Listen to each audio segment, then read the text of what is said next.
নবীজি দুখানা হাত উত্তোলন করে দোয়া করলেন, আল্লাহুম্মা ইহদি উম্মা আবি হুরায়রা, আয় আল্লাহ তাআলা আমি দোয়া করি তুমি দয়া করে আবু হুরায়রার মাকে হেদায়েত নসিব করে দাও।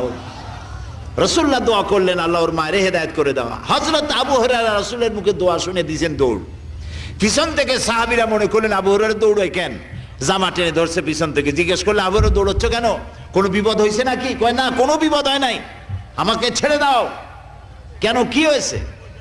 হযরত আবু হুরায়রা বলেন, সাহাবীরা আমাকে ছাড়ো, আমি দৌড়াইয়া বাড়ি গিয়ে দেখতে চাই। আমি আগে দৌড়াইয়া বাড়ি পৌঁছলাম, নাবি বাড়ি পৌঁছবার আগে আল্লাহ নবীর দোয়া আমার বাড়ি পৌঁছায়। সেই দুইটা জিনিসের কোনটা আমি দেখতে চাই।